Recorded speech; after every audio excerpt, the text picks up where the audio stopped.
everyone, my name is Nina and welcome back to my channel. For today's video, I wanted to create a list of some of my favorite queer romances as a recommendation for you guys if you're looking to pick up a book during Pride Month. And I decided the best format for me to do this would be to just talk about every queer book I've read and have all my reviews for them in one place. So I'm going to show you guys a tier list I created of all of the different queer romance books I've read. Instead of selecting all of the books and putting them in my tier list live, I already did it ahead of time and I'm just going to go through each of the books in the different categories. I also customized all of my tiers, which I've done in a very similar format to how I have done for other tier lists on my channel.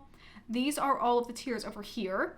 And we're going to start from my top most favorite books to my least favorite. So with that intro out of the way, let's get into the video.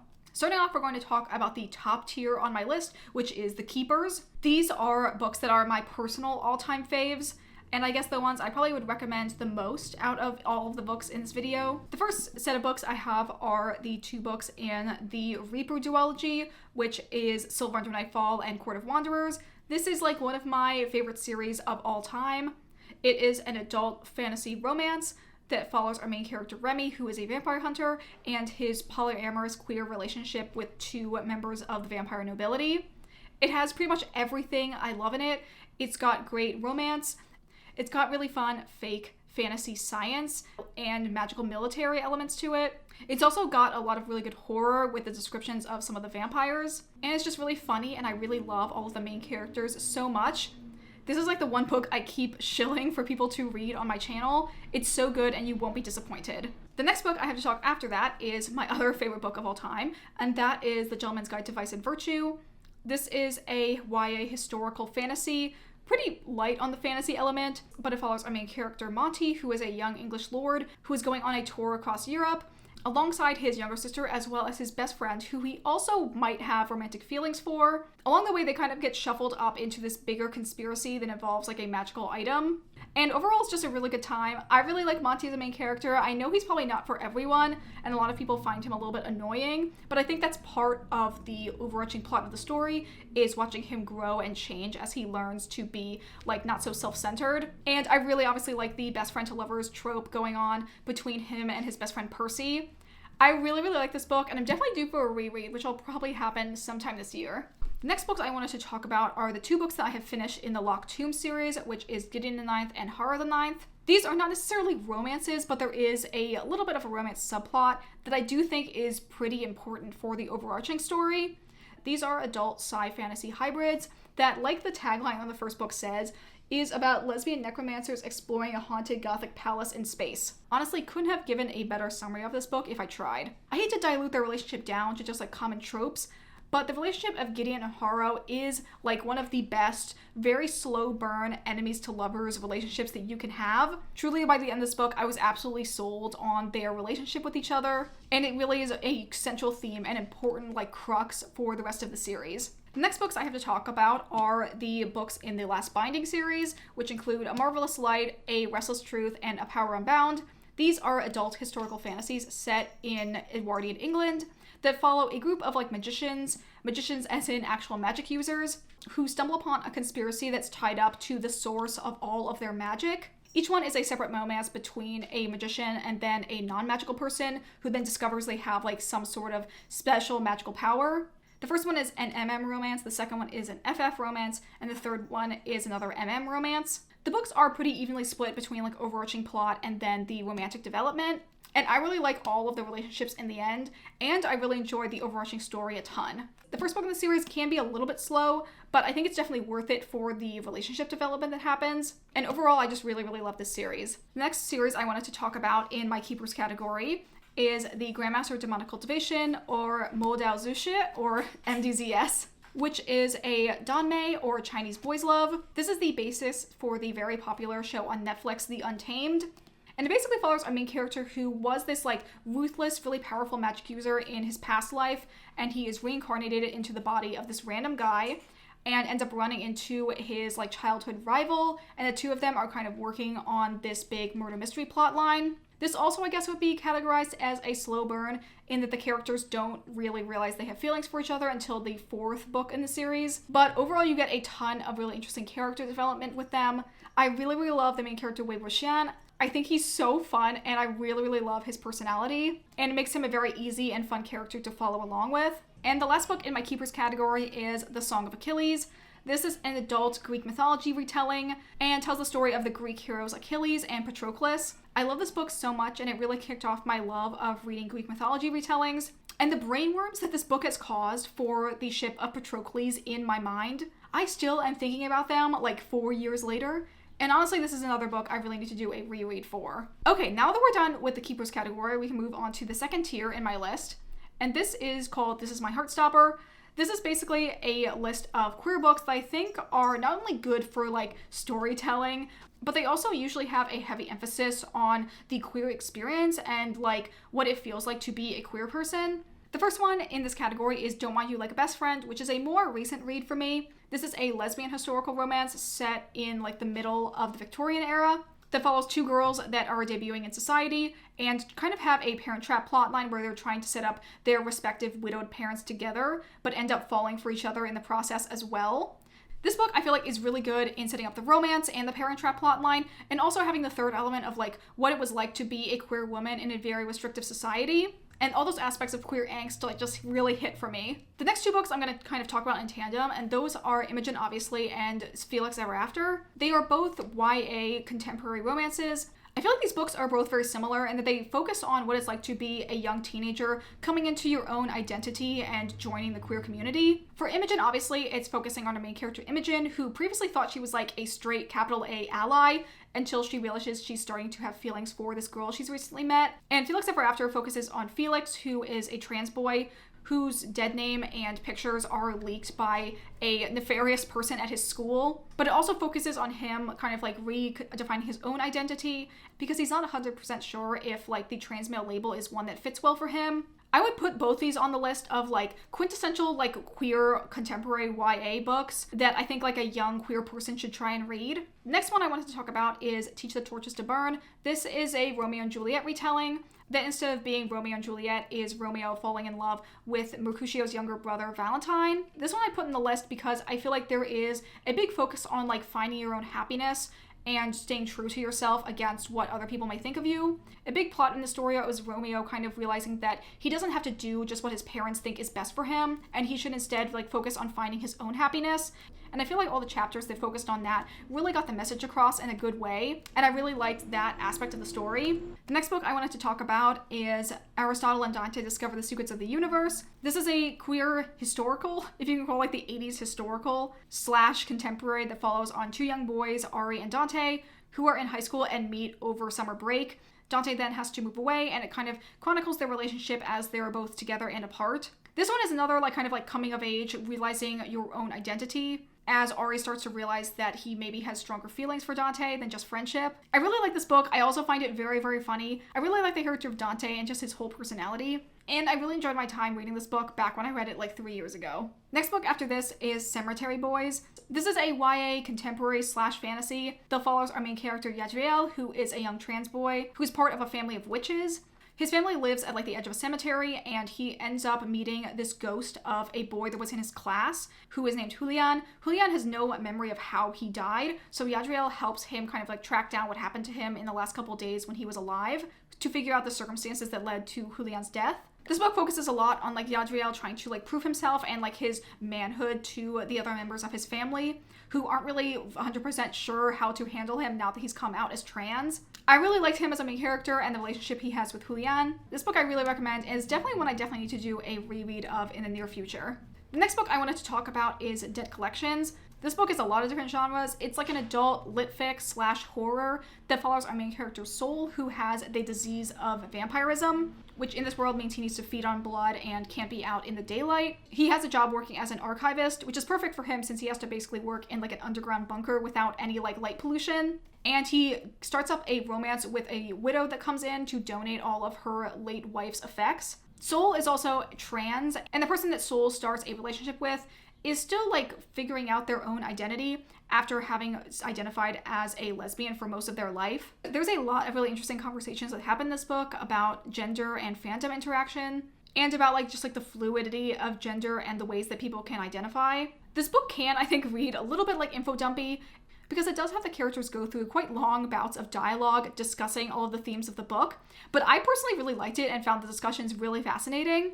It's definitely a book I need to reread in the future so I can go through and like tab and annotate it, because I think there's a lot of like depth in this book that I only really like saw in passing my first read through. And the last book in the This Was My Heartstopper category is Long Shadow. This is a sapphic historical fantasy. This is the third in the Regency fairy tale series, and it follows our main character, who is this young witch in training, and her getting the help from this kind of mysterious woman as she's trying to research the recent deaths of some young women in London. The relationship of the main character and the other character, Mercy. If the author of this book is not queer themselves, I would be very surprised, because I feel like she really hit the nail on the head in terms of like so many elements that are essential in a queer relationship and what makes a queer relationship in particular so different from a straight one. This is also just in general a really, really cute book. Definitely a good book if you're looking for a more fluffy and completely non-spicy lesbian romance. Okay, the next category we are going to jump down to is my Just a Good Book TM category.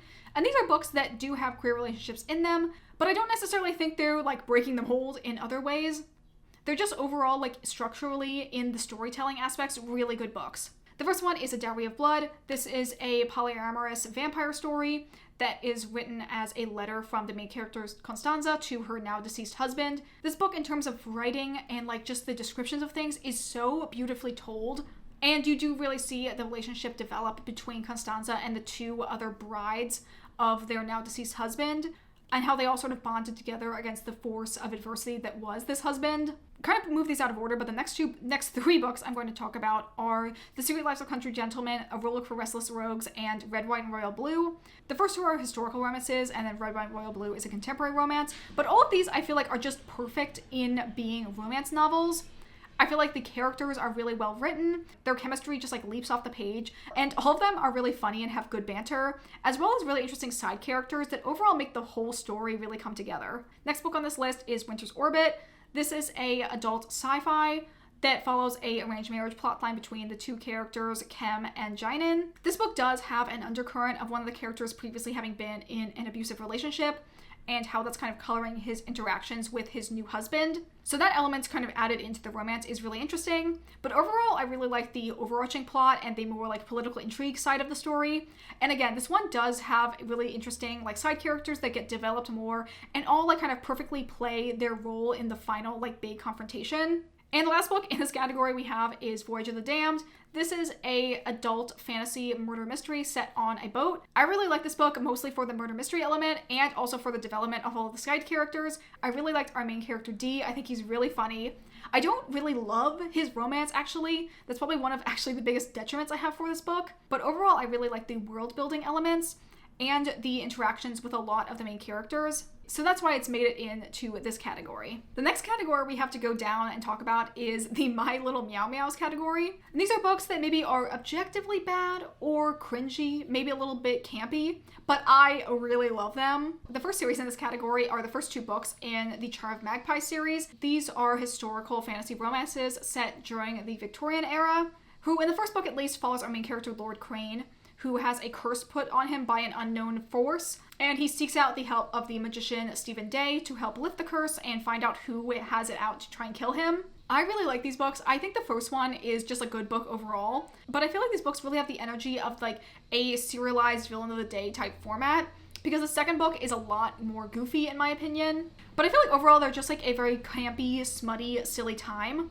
even as there are like pretty serious and like dark things that are happening in the books. The next series I wanted to talk about is maybe a little bit of a controversial one, and that is the Captive Prince series. Before you click off the video, I do think that the first book is objectively the worst one in the series, but it really is only like the first half of it. I feel like that section is like just a laundry list of a bunch of triggers and trying to be a little bit shocking on purpose. But the rest of the books really develop in a very different way, and the relationships of the main characters are so good by the end of the series. Anyway, this series is about our main character Damon, who is a prince that is betrayed by his older half-brother and sold into slavery to a rival kingdom to become the personal slave of the prince there named Laurent. Damon's original identity has been kept hidden because Laurent absolutely hates Damon because he is responsible for killing Laurent's older brother, At first, they are very heavy on the enemy side of enemies to lovers, but over the course of the series, as they grow and change and start to trust each other more, their relationship develops in a really, really great way. And the second two books in the series, I really, really liked. And the next series we're going to talk about is The Husky and His White Cat Shizun. This is another Chinese boys' love that follows our main character Moran, who in his previous life was this horrible, ruthless tyrant, but he is then reincarnated into the body of his 15-year-old self in this alternate timeline. And it focuses on his very tumultuous love-hate relationship with his Shizun, who is Chu Wanning. The series is quite goofy and definitely a little cringy in some parts. And there definitely are aspects of Moran and Chu Wanning's relationship that I don't like, but overall, I really like them both as characters. I love Chu Wanning so much. He's probably my favorite character in the series. And these books are very popcorn, easy to read. Just a very goofy and fun time. Again, even up against some of the more horrific or gross things that are going on. And the last book in this category I'm going to talk about is The Queer Principles of Kit Webb. This one is a romance between Kit, who is a now retired highwayman, and Percy, who is a young English lord who seeks out Kit to help him rob his own, really asshole nobleman father. This book honestly could have been in the tier above of the just a good book TM category, but I feel like it is a little bit more goofy, and honestly the romance isn't my favorite compared to the other books in the previous categories, but I still think it is a really good time, and I really enjoy the author's writing style. I'm going to move a little bit more quickly for the last three sections of this tier list, since these are the books that personally I don't like as much as books I would actually recommend. The first category I want to talk about is Perfectly Acceptable, which is exactly what the name says. This is a perfectly good, serviceable book, but it didn't necessarily super stand out to me. I say that, but the first book on this list is one I actually gave 4.5 stars to, and that is What If It's Us. This book was definitely fun while I read it. This book is co-written, and I feel like one of the reasons why it hasn't stuck out for me is that during my time reading it, there was definitely one author's writing style who I liked significantly more than the other one. And overall, I do feel like the story is a little bit basic, but I do think this book was good, and I had a good time while I was reading it, and it definitely was quite funny, which is always something I prefer in my books. Okay, the next book after this is The Alchemy of Moonlight. This book was another recent read for me, and it just kind of fell flat. I didn't really understand the main character's romance. It felt very forced. It was both insta-lovey, but also took a really long time to get developed. And the main aspect of the story that I knew going into it really didn't come to fruition until the last 70 pages. So I did like elements of this, but overall it wasn't one of my favorites. The next one we have is Before We Disappear. Actually, I'm going to go rapid fire for the next ones in this category, which are Before We Disappear, Golden Terrace, and I Wish You All the Best. These books honestly are in this category because I think they do have some good elements, but overall they're just a little bit boring. With Before We Disappear, it definitely just took too long for anything to happen. I feel like the page count of this book is definitely the main hindrance of it, because there definitely were elements in it that I liked. But at the same time, I just felt like there wasn't as much development in the side characters, and it took us way too long for anything to happen. Golden Terrace is a book that I definitely liked while I was reading it, but now I feel like I've forgotten so many of the elements of the plot. It just really hasn't stuck in my brain. I did like the romance between the two main characters, but the overarching plot, I felt like was a little bit too complicated for me to follow, and I feel like I'm gonna have to do a major refresher if I want to read the second half of this duology. And lastly, I Wish You All the Best. This book, I think, has a lot of really good ideas, but overall I just feel like I maybe didn't like the writing style, or just didn't really connect to the main character's personality. And the last series I want to talk about in this category is The Scum-Villain Self-Saving System. This book is the first series that was from the same author that wrote The Grandmaster Demonic Cultivation, and I also read this prior to reading The Grandmaster Demonic Cultivation. And overall, I think I just wasn't a huge fan of the series because I don't really like the main romance. I think the main love interest, Luho Binghe, just needs to go to therapy. They both have a lot of issues that they need to work out before they can work out as an actual couple. And there's a lot of side characters that they kind of expected to couple up and be in romances as well that just didn't end up happening, which was really surprising for me. So just overall, this series didn't work for me as much as Grandmaster Demonic Cultivation did. Okay, now we're going to move on to the next category. This is the UGG category. And these are books that I found either outright annoying or are very heavy on the trauma and sad spectrum. I don't mind some angst in my books, but personally I like queer joy. And I don't really like reading stories that feel like a trauma dump. I understand that there is a place for them and obviously a reader for them in this world, but personally that's not what I like to read. And I feel like when a book gets too heavy, it just weighs down on me so much during the time I'm reading it. I need some lighter element or brevity or like good banter to push the story forward. And if a book is like all sadness all the time, I just feel like I can't really connect to the characters and just end up not caring about their story and the book overall as much. Another kind of crime is books that I just find outright annoying, where I just don't find that I understand the main characters' relationships and like why they're attracted to each other, or just find both the characters in the main couple to be really annoying. I would say for this category, Bitterthorn and Prince of the Sorrows are the two books in the like really dark, sad category. And then Honey Witch and She Drives Me Crazy are in the like both these characters are really annoying category.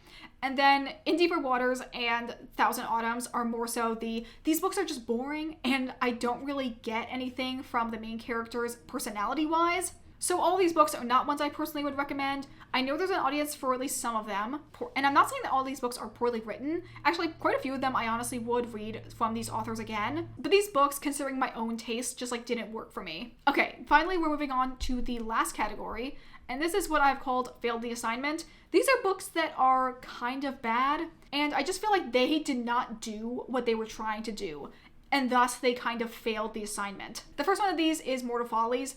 I read this book this year and really, really disliked it. This was a lesbian historical fantasy romance that I was really looking forward to, but in the end, it was ruined by the fact that the narration is done entirely from a third-party perspective of the character Puck from A Midsummer Night's Dream. Instantly, I found them incredibly annoying. They will often interject like random other tangents that I honestly did not care about at all. And obviously, since they are a third party observing the scene, we don't really get a lot of like the internal relationships going on between the two women that are supposed to be falling in love. This is also a book where its page count definitely is a big hindrance to it. It's just overall way too long, and there's like 2 climaxes in this book that are basically kind of repeating the same plot twice. I really, really dislike this one. I honestly would consider reading another book from this author because I just think this was a very misguided, like, narrative choice. But yes, this book really failed in its execution, in my opinion. And the other book in this list is The Starless Sea. This one really hurts because I do really like The Night Circus, but the romance in this book, like, legitimately, where was it? I do not see Ezra and Dorian as this, like, long-term fated, meant to be couple at all. I feel like they barely have any scenes together. I just really don't buy their romance. And I feel like just because you say that this is a romance for the ages and that they're meant to be together, you can say that over and over throughout the book. If I don't see it in their actual chemistry on page, I'm just not going to buy it. And so that way, this book really failed the assignment in making the romance and the romantic couple believable for me. Okay, and with that, we are done with this tier list. Here's a look at the full tier list in its entirety. I feel like I just talked for a very long time about these books, but hopefully now that we're at the end, you came out of this video with hopefully a couple new recommendations for books for you to check out. I'd love to hear about any of your reading plans for Pride Month. If you guys have any queer romance books I didn't mention on this list that I should check out, I'd love to know in the comments down below. But that is going to be it for this video. If you guys enjoyed this video, consider liking, commenting, or subscribing if you aren't already. Consider following me on the Storygraph if you'd like to see my reading updates in real time, as well as following me on my Bookstagram, which is also linked in my description. And with that, I hope you all have a wonderful day, and I will see you all in the next video. Bye!